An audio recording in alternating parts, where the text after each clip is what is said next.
Hello,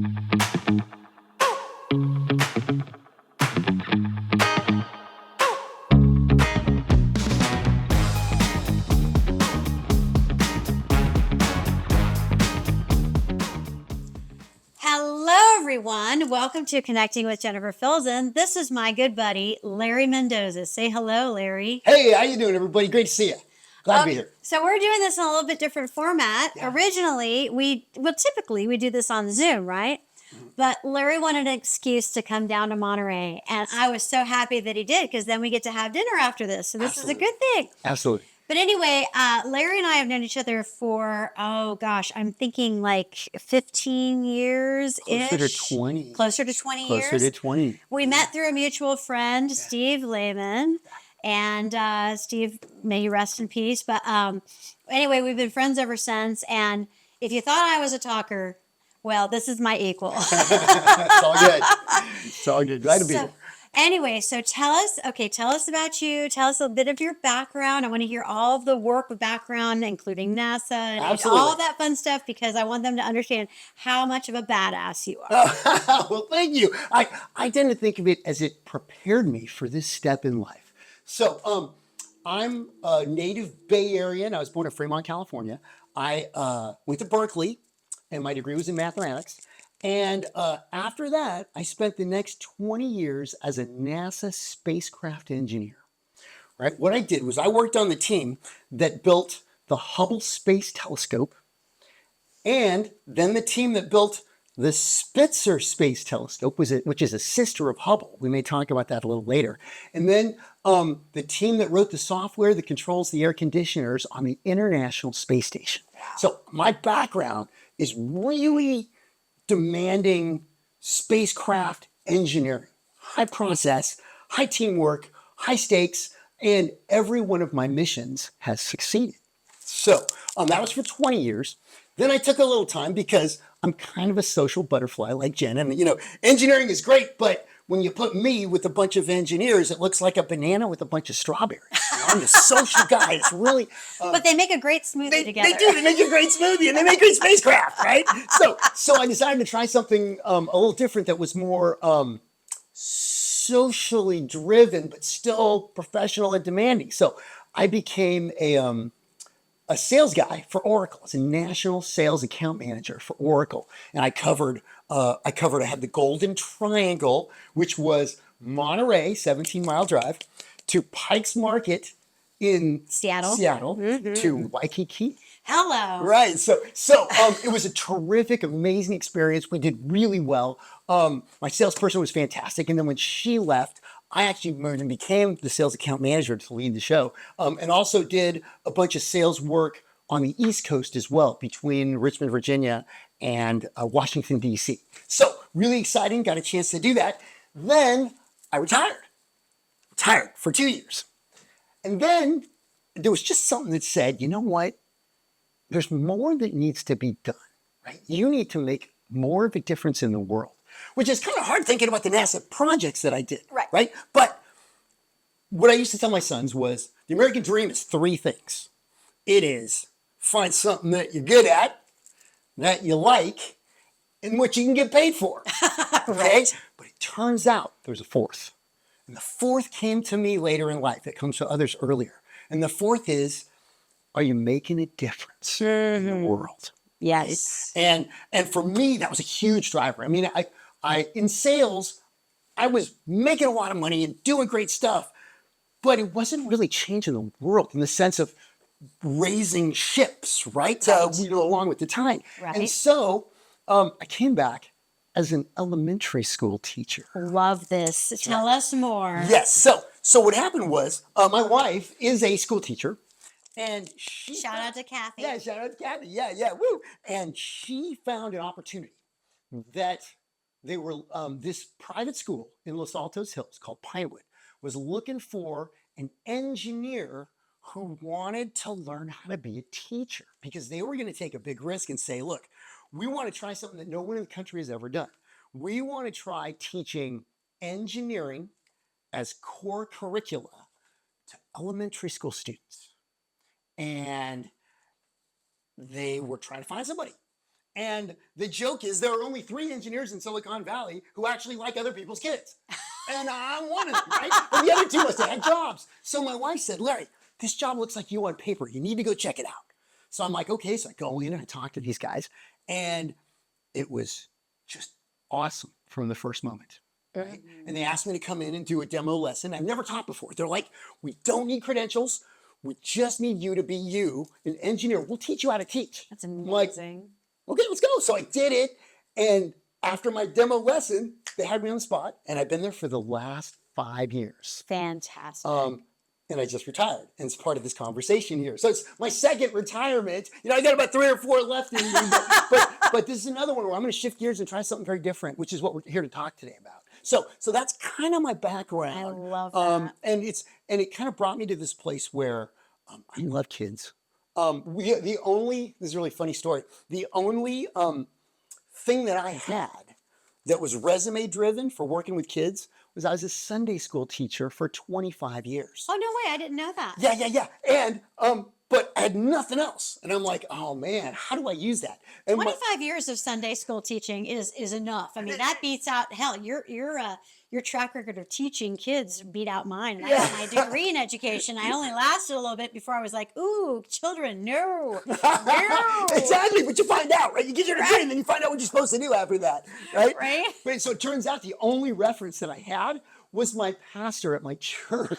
She's like, don't worry, Larry, that's covered. So she went and died to Pinewood, and she sold me as part of the job. So, so really exciting, you know, tip of the cap to her. So that is amazing. So for the last 5 years, I've been teaching elementary school engineering as core curricula. And every month or quarter, we would check this. Nobody else is doing this in the United States of America. So for the last 5 years, I've basically been the only guy teaching engineering as core curricula to elementary school students, 3rd, 4th, 5th, and 6th grade. Bravo. Bravo. And basically we're here today because the answer to the next question is, what am I going to do with that? Yes. And it ties in with your why, right? Like we want to make a difference. Yeah. And your why is pretty, well, we all have whys that are special. You do. But okay, reveal. What's the next step? Well, I had to learn how to be a teacher. So I spent 5 years learning how to write curricula, do lesson plans, work with teachers, to learn the teacher lingo, right? And so I threw myself into this because I knew that somehow just being a great teacher as quickly as I could was the best thing I could do.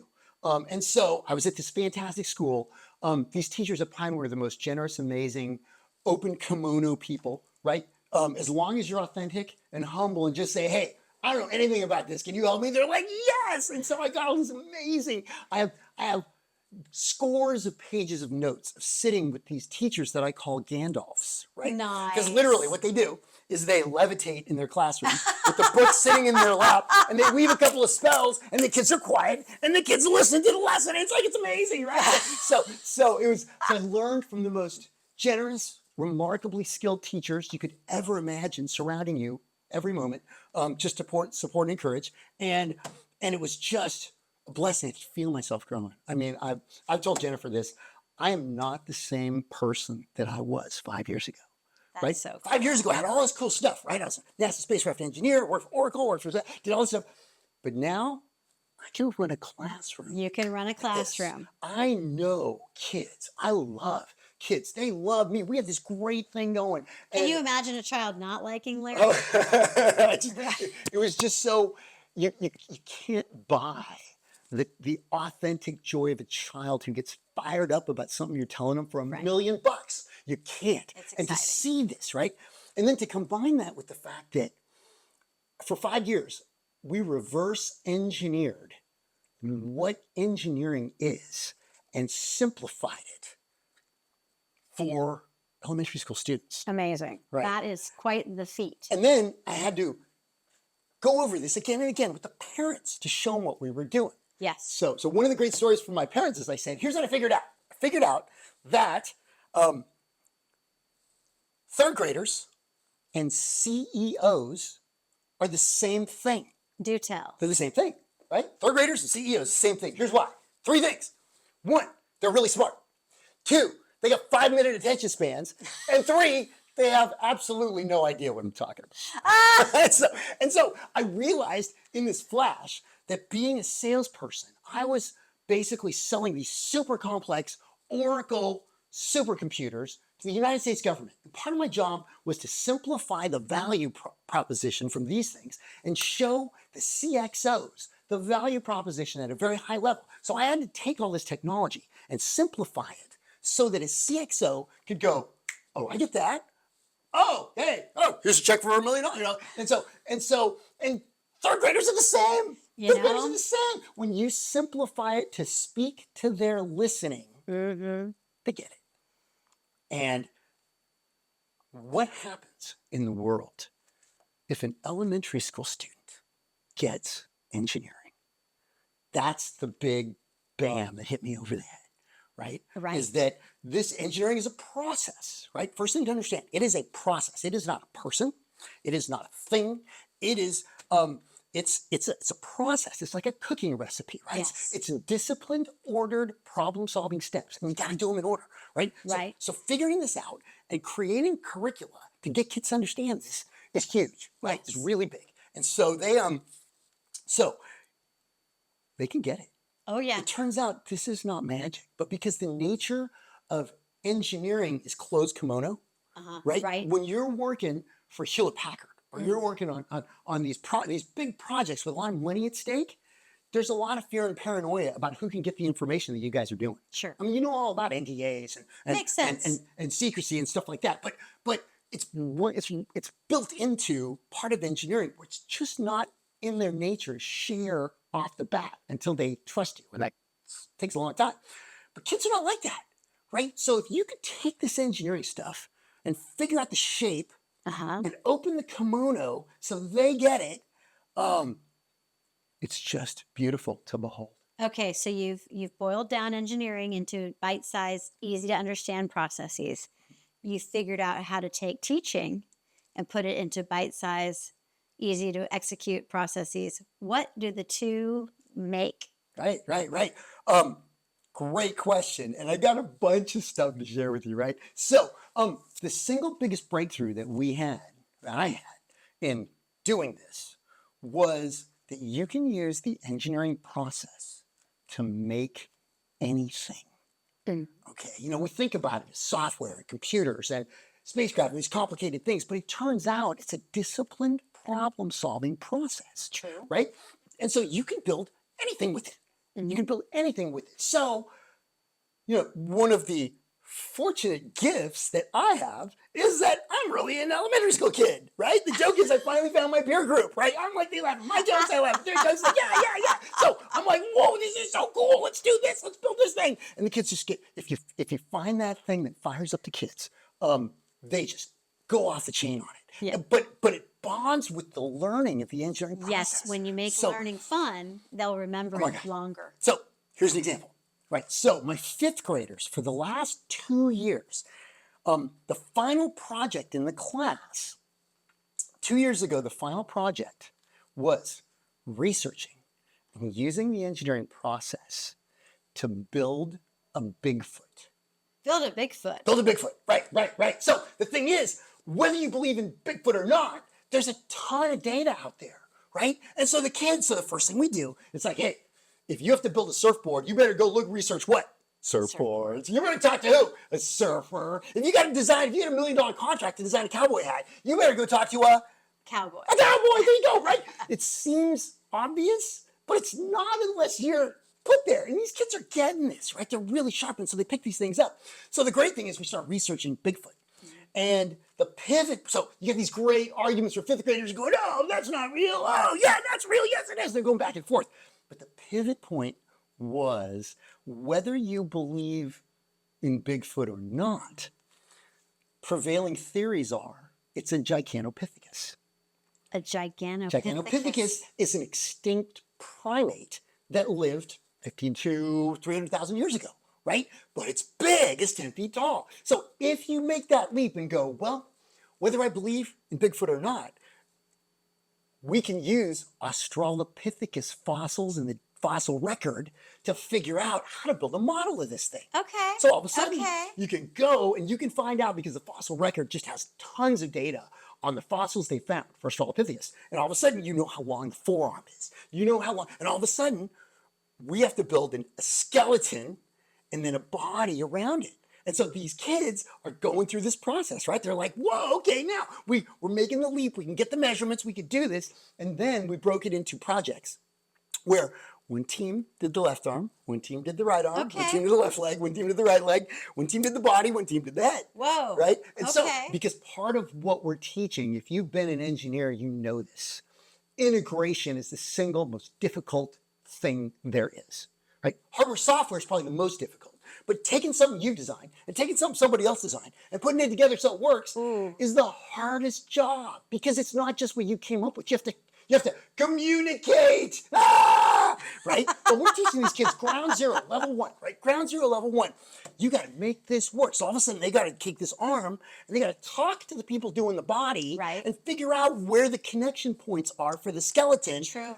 And then another beautiful thing reveals itself. Any major project you have ever done as an engineer, anyone, you have to learn new skills along the way, because there's stuff you did not know. And so these kids, what we planned for was that when they get to this point, when they're going to put the arm and the leg together, or the head, they realize they have to learn how to use power tools. Oh. And no fifth grader knows how to use power tools. So we stop the project in the middle and we do 3 days of safety and power tools. They got to wear glasses, they got to wear gloves, because they need this to get the job done. But Wow. they didn't know it when they started.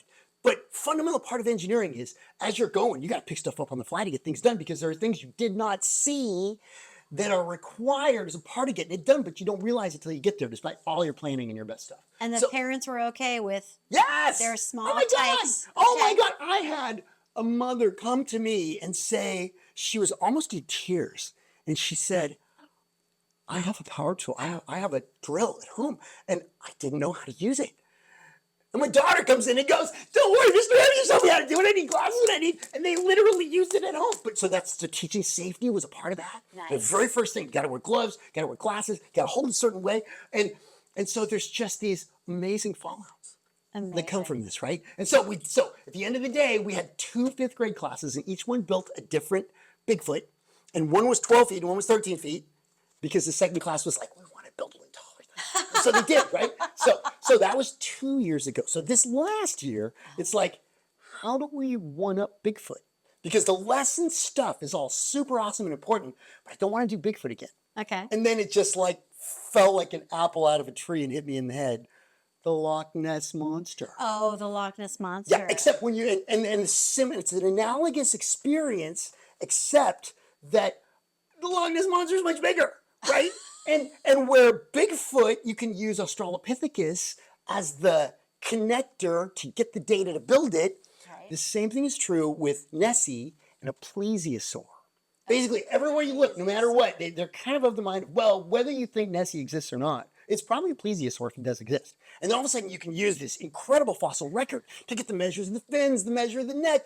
And it was better than that, because Nessie plesiosaurs get up to like 42 feet long. Dang. It wouldn't fit in the classroom. So I said, No. okay, here's what you have to do. You're going to have to do scale math. Dang. And take your measurements and cut this down to a 22-foot or 20-foot model. Oh my gosh, that So- intimidates me. Yeah, but once you get in front of it, and they're like, oh yeah, it's like just divide everything by 2. Get all your numbers, and then divide it by 2, 50%. Boom, you're in, you're there. Yeah. And so, and that one, it was even better, because Nessie is probably the most famous example.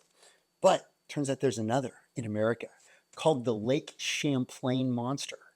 Champ. So one of the classes took Nessie, and one of the classes took Champ. And Nice. so each of these classes built these basically plesiosaur-based versions of these, they're called cryptids, cryptids. Cryptids are things that you hear about, but you have no evidence for them yet. You don't have enough evidence to declare them true. So we did Bigfoot, and then we did Nessie, but the key is the engineering. You can use the engineering process to build anything if you're disciplined, right? As long as you go through the steps. So we literally used it to build the Loch Ness Monster. And it was just such an exciting success. Right? Wow. And that's just one of the examples of what we do in our classes, right? We do sixth graders, we get them focusing on electronics and hardware software, right? We get write software, get hardware, and then have them control each other. Amazing. So that's just one example of coming up with curricula that's cool for kids and teaches very deep levels of the engineering process and important things for them to get like and 21st century skills. Yes. That they're excited about. Yes. Because, and again, and I told these kids, I said, I worked on multiple NASA spacecraft, and I worked on multiple other spacecraft, and I've worked on some of the most complex systems that commercial companies create.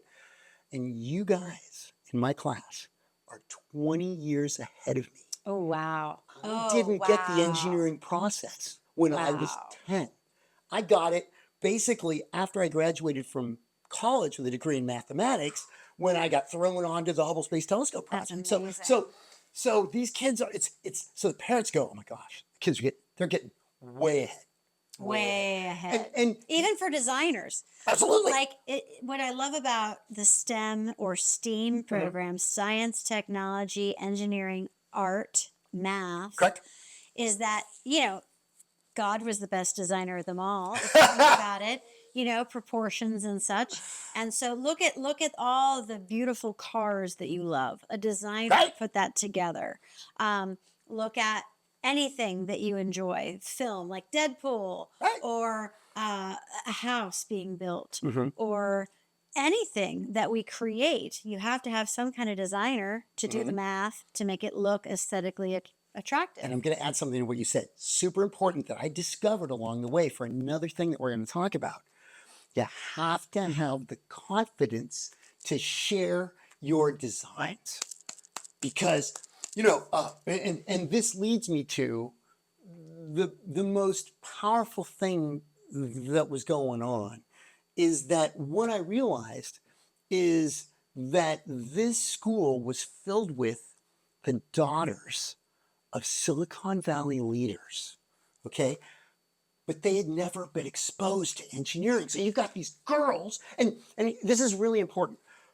In all my time at NASA, and even in engineering for other companies, I would be regularly in meetings of between 20 and 100 people with not a single woman, right? And it stuck with me. It just stuck with me. And when I came here, what I realized is, that Pinewood had the perfect crucible, the perfect birthing place of capable, amazing girls who have made, if I just gave them this, who knows what they could do with it? Oh, right. The great things they can bring to the world with their confidence. Absolutely. And knowledge. Right. Because it's just a matter of being given a safe place to act confidently. Yes. And yet, the first thing I ran into was all existing curricula was boy-based, right? There was no existing curricula for girls. I was like, are you kidding me? So one of the things that I did was I took a group of sixth grade girls and I said, we can use the engineering process to build anything. If we can build anything, what would you like to build? Oh. So example, the first time I did this, every one of those girls on the list wrote stuffed animals. Bam! Like, that's it. So our first major project of the year was we built stuffed animals. Because the joke is, you can give a boy anything and they'll go, oh, I'll build that. But girls, to make it safer, to make it funner, to make it more comfortable for them, you got to bend the curricula to help girls love this. Be interested and in it. at the end of the day, you have to help girls love this because there's a terrible fact that I came across when I became a teacher at the elementary school level. And it's that there are many studies that say if you ask fourth grade girls whether they like science or math or technology or engineering, a certain number of them say yes. By the time they get to eighth grade, half of those don't say it anymore. Right. So something not good has been happening between fourth and eighth grade that somehow girls, even if they're good at it and they like it, they get pulled away from engineering. So some of the greatest engineers in the world aren't engineers because they go where they're wanted or they're loved. And so part of my goal here was to get girls to love engineering and Right to figure on. out ways to do it and to promote them and to help them and to measure it, right? Measure it. So we created Measure Ants, which as part of this program you might get. We keep talking, but the key is anything you want to get better at, you have to measure it. Yes. Right. Anything, True. and You can't manage what you can't measure. correct.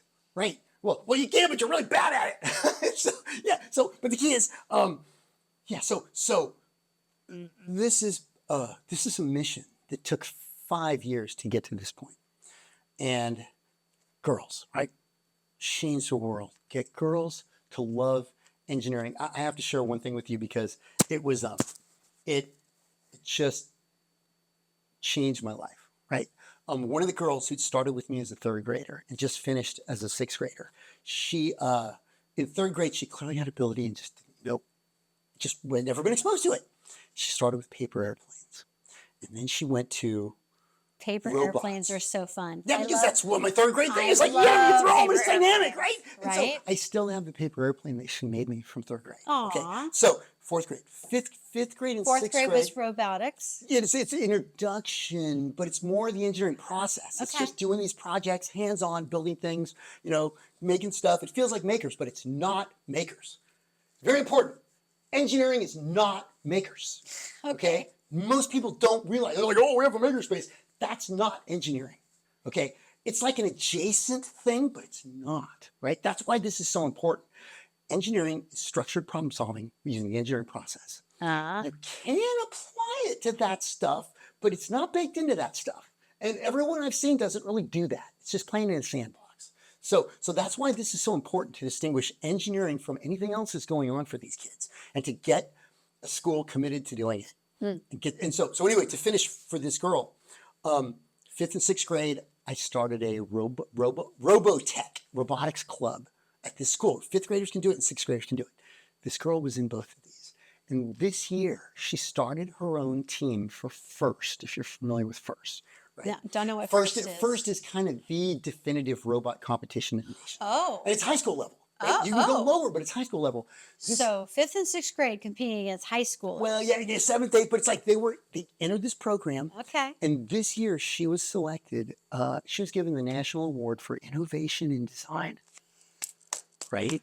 And it's like this. And then the thing is, this is what can happen if you get girls to love engineering. And she's not the only one. There's so many girls that they're getting it. And they're loving it and they're sticking with it, right? But that was just such an amazing thing for me personally to go, oh my God, wow, it works. That's so cool. It works. And so beautiful, important, huge. So tell us more about, you're retired now. yeah. Like I said, You're we said not retirement. doing these things. True. So what's the next step? Because you've clearly got this passion. You have to be continuing this somehow. It is totally this, right? And I love it how he's got us on our hands, and he was like, "Just tell us, Larry, what are you gonna do?" Well, for me, it was the epiphany of, in a classroom, I wouldn't trade a second of it. It was worth $1 billion billion. But if I step back, it was making a difference 20 students at a time. Yes. But we're the only school in America doing this. Nobody else is doing this. And people are thinking about it, but they have no idea where to go. And it's like, what if we could make a difference? What if I could make a difference 200 kids at a time? Yes. Or 500 kids at a time? Or 2,000 children at a time. Right. And for me, the thought was, Pinewood, I love them to death, and they're amazing people. They have a very clear vision of what they want this to be for them. They want to grow their base. They want this to happen. But this is bigger than them. Yeah.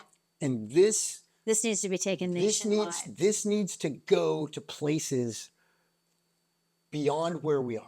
Beyond Silicon Valley. Yeah, absolutely. Yeah. In fact, anywhere. Why can't it be North Florida? Right. Or Eastern Oregon? The answer is yes. Or, yes. Here's the only constraints that I've thought of so far, is that my first group of schools will probably not be public unless we can figure something out. The reason is public schools have handcuffs, right? They have handcuffs. It's hard for them to make change because of the basic structures baked into their system.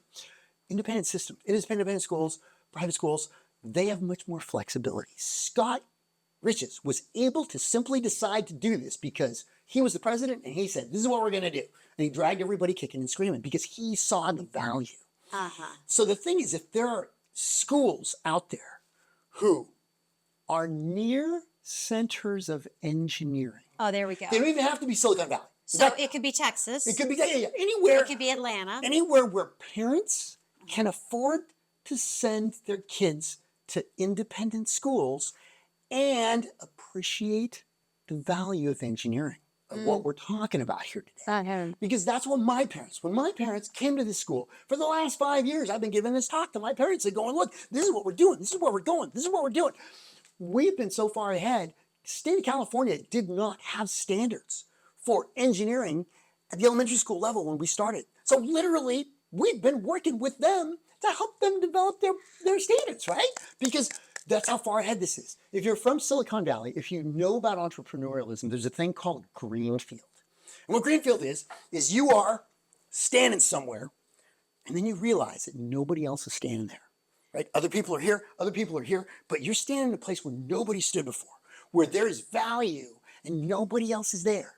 And can you do something with it? And the answer is, I think there is. And so this message of teaching engineering to elementary school. See, and the thing is, you get a little bit of this indirectly at the high school level. Sometimes you'll get people like me teaching at high school. Sometimes you'll get a club where you might get some engineering actually introduced. Right, but not at the elementary level. And also not the rigorous focus on engineering. Right. Even high schools don't have engineering courses. Right. They might have some out there, but I can tell you pretty certainly, at the elementary school level, there's none. And in a sense, I'm kind of a unicorn. Yeah, you are. Because I fell into this role in this crazy way and I wasn't looking for it. Usually, elementary schools are generalists, right? Teachers are generalists. They love kids and they can teach multiple subjects and it doesn't have to go that deep. But I fell into this as an expert, as a domain expert, right? If somebody that's built multiple NASA spacecraft. And so there's just what did Rocky Raccoon say? Ain't no thing like me except me at this level, right? It's like, are you kidding me, right? But I put that aside because the most important thing was to become a school teacher so that I could understand teachers and I could speak their language and I could know what they know. And I've gone through their pain and I've had kids run around in the classroom, right? You got to chase them down. I spent 5 years doing this. So I feel more prepared than anything to understand the teaching elements, to bring my experience of engineering, and this is really important, my time working in marketing and sales. Oracle, right? Sure. I didn't touch that. I put that down for 5 years. Yeah. But I know what to do here. Yeah, you do. You know what to do. I know how to speak market this to the faculty and the organizational leads and to send this message and say, you can differentiate yourself from other schools if you come along with me. I love it. And Okay, so that's kind of, in a nutshell, where I want to go with this, where we're going. So, okay, this is so exciting. Okay, first, so in this show, I always ask, what makes you special and unique? Clearly, Larry Mendoza is special and unique. He's a unicorn. And then, what is your why? To make a difference in the world. I want to know, okay, clearly you're serving the kids, but give us a bigger vision of who it is that you are serving in the world with this program that you are developing. How is it going to make the world a better place? Example number 1. Boom! You ready? Girl. So disciplined problem solving is the most critical thing missing from filtering the internet today. When you go on the internet and you look at all the fake stuff and all we are the poorest equipped, wealthiest community on earth, and we get fooled by fake data and memes all the time because we don't have disciplined problem solving baked into our education system, at least at a level where everybody can use it. Yes. But if you push this down and you see my kids and you see them start to apply this, start to grok. They start to get that you can apply this to anything. So I have one lesson that says engineering is not just for engineers, right? If you're a chef, guess what? You're not really a chef. You're a food engineer, right? If you are a fashion designer, you are not just a fashion designer. You're a fashion engineer. You are, if you're a musician and you write and record and perform music, you're not just a musician. You're a music engineer, right? Because there are step-by-step disciplined ways to get that done the fastest way and the right way. These things all apply to that. So I take one day and just show kids and go, you know what? What you're learning here isn't just for engineering. It's disciplined problem solving that helps you wherever you go, right? Wherever you go, even if you don't wind up being an engineer, which I want you to. I love it. I love it. At least remove the fear from it, right? Absolutely. Okay, so then Makes sense? oh, it totally makes sense. got And it. I love that. That's point number one. Yeah. Did you have more points? No, that's good. That's Okay, that's good. That's hey, good well, I enough. wear that on my sleeve all the That's time, good right? enough, right? Filtering, yeah. How are you planning on executing this? Because this is so exciting. Like, how do we yeah. help? How do we help? Well, here's the deal. I just started my own company. It's called AFI Services.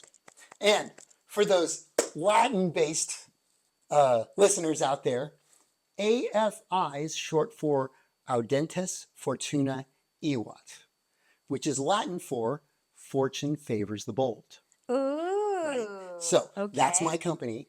And this is about boldly taking engineering to the elementary schools of America and teaching them how to do it.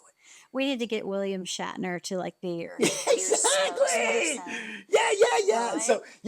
So that's it. So right now I've built my LLC. I'm putting the offerings. There are clearly different levels of offerings, right? As a consultant, you simply have to understand that different schools are going to be in different places. And so they can work up the ladder. They can start with small kits and try it out, see if they like it. Or if the bolder you want to be, the bigger the offering and the more I'll be directly involved. And so we're building those right now. And I plan to be done with those by the end of the summer. Wow. So this is really my first step into talking about it. But my background just makes me more prepared for this than I could ever imagine, right? Oracle, and actually I worked for Hewlett Packard in there. Didn't talk much about that. That's right. I worked for Emerson. I worked for some startups. Yeah. I worked for I built NASA spacecraft, right? So it's a combination of pulling all those things together and being able to articulate those to schools who are willing to listen and who are interested in bringing this in and differentiating themselves from other schools. Now, how do you plan on, because you're a unicorn, how do you develop other unicorns? Because, for example, when I was doing marketing for Switch vehicles, which I think I told you, for those who are unfamiliar with it, look up Switch vehicles. They are a STEM curriculum on wheels. They have their electric vehicle assembly kits going into schools, predominantly high school and college and CTE schools, but also some middle schools. And who knows, maybe in the future they'll be going to elementary schools. But essentially the kids are learning science, technology, engineering, math, and art by building these electric vehicles together. And then it's meant to be taken apart and assembled again and taken apart and assembled again. But there is train the trainer sessions where the people from Switch vehicles go and teach the educators as to how to run the curriculum, and it's all spelled out. It's just, a package in a box on wheels. Would you be doing similar? Eventually, not to start. The first step is clearly because it's a brand new company with a brand new concept. Right. And it's still a prototype. Really the first thing I'm going to call barnstorming. Because basically, except for you and this audience, nobody knows about this. Right? This is new, right? It's something that's about, it's like a tsunami that's being held up in the thing, but it's not out there yet. Nobody's doing this yet. So the thing is, get the word out. So I call it a barnstorming tour. The first thing I have planned is to hit as many academic conferences as I can. Smart. And give this talk, right? The second thing is to pinpoint one, possibly two regions to prototype this in. because the thing is, Denver, Colorado Tech Center, Denver possibly, Tech Center area, yeah, Centennial, Cherry Creek, all that area. That's a great spot. yeah. You got the Austin, Texas region, Absolutely. That's what I'm saying. See, Houston, the places kind of fall out where engineers Orlando. make money. They send their kids to independent schools, and they would see the value of this in their daughters or their sons learning what the engineering process at the lowest level that's ever been taught. And Now so, there are a lot of kids though, and sorry guys, I can't no, help this is great. myself. I can't help myself. I Good gotta ask ideas. these We get good questions. ideas. Yes. There are a lot of public school kids that really would be exceptional at doing this, and they would just grow so much. Like I'm a product of, No, of absolutely. public school, right? Yeah. What about summer camp opportunities for the public school kids? Absolutely a possibility, right? Yeah. My only thing is because I'm just starting out. So I'm not saying I'm not going to do public schools. I'm just gonna saying go with what you I can can't do. start there because, for example, I can't be. I'm not a public school teacher because I don't have the state of California credentials. I don't have certification, right? Okay. I was able to learn to be a teacher here because Pinewood is an independent school. They're a private school. And so Got they said, we don't care if you have a credential or not. We're gonna teach you what you need to know.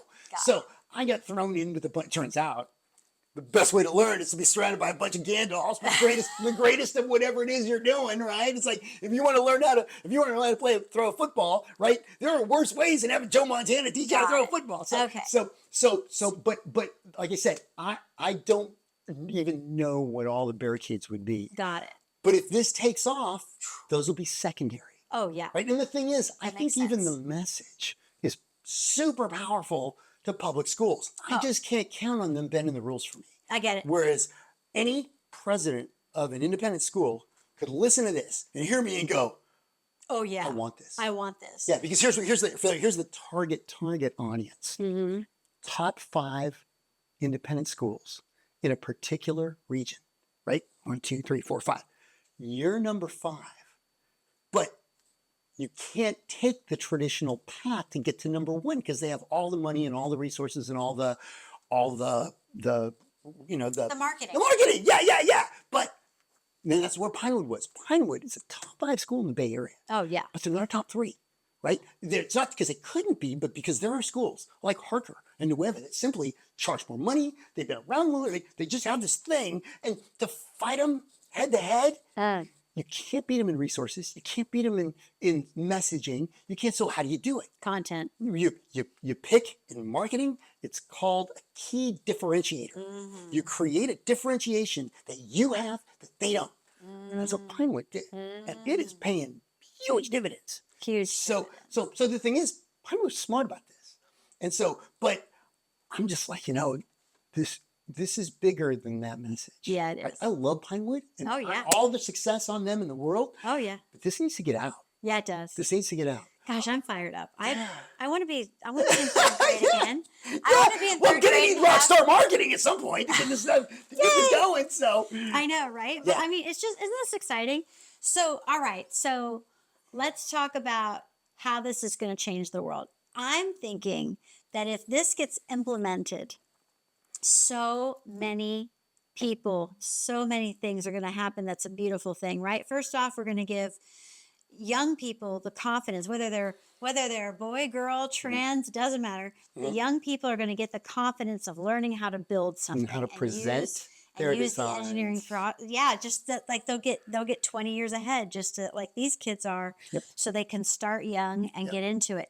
Then also too, I see that this will give them more economic opportunities and choices. Yes, Engineering no is doubt. the number 1 paying position out of every university in the United States of America. That is true. Now, I didn't do it because of that. I kind of fell into it, but it's just truth. Well, it's a gift also. So It's here's a the deal. talent. I don't suggest that you get into it for the money, but what I suggest is you get into it because you find out you love engineering, and then the money's a gift. Yeah, the money's a gift. And then also too, let's face it, we are currently in a nationalism form of mind in the United States, and multiple countries around the world are also feeling that nationalist pull. Let's keep it within our own walls and do what we need to do. But here's the downside of nationalism. It doesn't allow you to shop around worldwide to find the better deals. So But if you can grow your own, so to speak, and we have a labor shortage, Yeah. right? And we're expected to have a labor shortage for Absolutely. the next 10, 20 years, then you get these skilled, amazing, talented workers. They're going to make things more efficiently. And then, of course, more robots will assist Well, just think to about it like help this. build that. And then it'll help our economy as well. Both sides of the aisle Both have sides. value in this message. Oh, you know it. That's what I'm saying, right? Here's Both another thing, you sides brought of it the up. aisle. It's like so stunningly ridiculous, okay? So one of the things I've been doing the last 2 years is I started looking around for engineering academic conferences in the United States where I could start floating this balloon. There are none, Oh, man. okay? Zero. The grand total of engineering academic conferences in the United States of America is zero. Now, what they do is they'll have one or two engineering talks at a science conference or an educational conference, and they'll sprinkle stuff, right? But there is nothing dedicated to this. And the interesting point that you alluded to is that there are lots of them, dozens of them in Asia and in Europe Yep. and in Eastern Europe Yep. and in the Middle East. Yep. Everybody else is already doing this. We are not. Right. So this is talk about, again, another ridiculous place where we're the wealthiest country in the world and we think so highly of each other, and we're really bad at this. Other countries everywhere except here is teaching their kids about engineering, and we are not.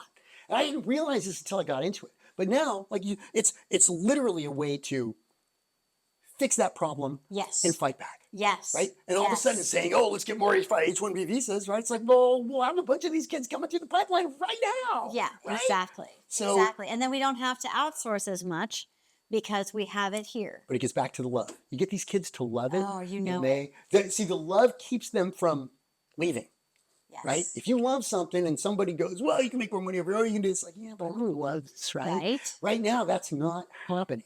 And it's not happening partly because we aren't even teaching this. But even in teaching it, I've seen it, right? The kids start to get pulled away in the 5th and 6th and 7th grade by social things.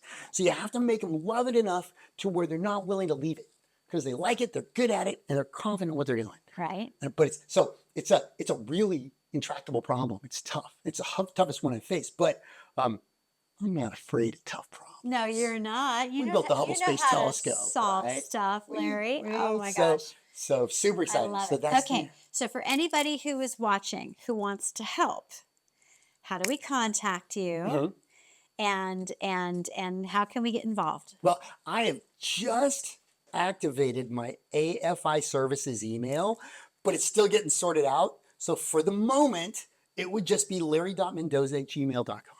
So within the next month, I'll have my website and stuff all ironed out. Okay, perfect. And planned events where I can speak, kind of where we can go with this. So yeah, so there'll be lots of information on that within the next month.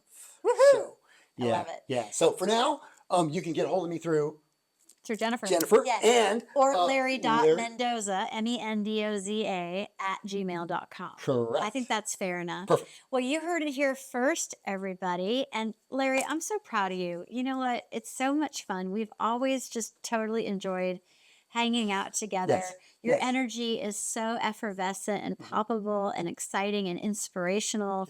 And I'm motivated. Like, dude, when it is time to Let's host go. your own science conference event, Maybe that's the answer. Uh, Right there. yeah, See, let's- Rockstar Marketing. Maybe let's that's the put it answer. on. Because there literally isn't one. or like TED Talks are like kind of a close I need to thing. do that. Like, why not are you hearing us, TED Talk people? Let's get together and like come up with something because the time is right Mhm. for all of this. And it's exciting. Mhm. So, any final things? I got an idea. Sure. One of the things that we do at the end of connecting with Jennifer Filzen is, what advice do you have for the audience? Big one. Okay, here we go. Rock and roll, let the cards fall where they may. Right? I'm 60 years old. It took me a long time to get to the place where I just simply knew what the right thing to do was, and I had the confidence to do it, and I respected my background, the things that got me here, right? It takes as long as it takes, but it doesn't have to take this long, right? Just don't be afraid. Rock and roll. Just you get your hair on fire for your thing, then all the details will take care of themselves, right? You just catch fire and go, and great things will happen, right? That's why I feel so strongly about this, is because I just know. I just the last 5 years working with these kids and sharing all my NASA stuff and sharing all my engineering and just seeing them just catch fire with it and just get tears in their eyes from the excitement, right? It's so powerful and so amazing. And just find that thing and grab onto it like a dog with a bone. You know, just rock and roll, let the carts fall where they may, right? Damn the torpedoes, right? Everything you do, there will be a million things to say, oh, I don't know what you're doing this. What about this? What about this? You know, just damn the torpedoes, full speed ahead. And you will know. You will know, right? I feel like this is the right thing, capital R, capital T. Well, I hope you live a very, very long life, because you need to be around for at least another 40 years so you can see all of this come to fruition. Me too, dear. I can't wait for these kids to grow up, have kids of their own, and like you've got multiple generations of Larry Mendoza's talent of sprinkling pixie dust along the engineering world. Thank you so much. I do appreciate that. I love it. I love it. Thank you, everybody. I appreciate you for sitting down with us at the literal dinner table. Yeah, at the table, the conference table. Yeah, I don't know how, whoever follows you up, Larry, be like, dang it, I want to get to Monterey too. Oh, you seriously, this is a great idea. Thank you so much for having me, right? It's like the Lord at work, just opening the door to get the message out. Right. So I just appreciate that more than you know. Thank you so much, dear. Always a pleasure. You're always in my heart. Thank you. Thank you, everybody. Bye. Peace. Peace and long life.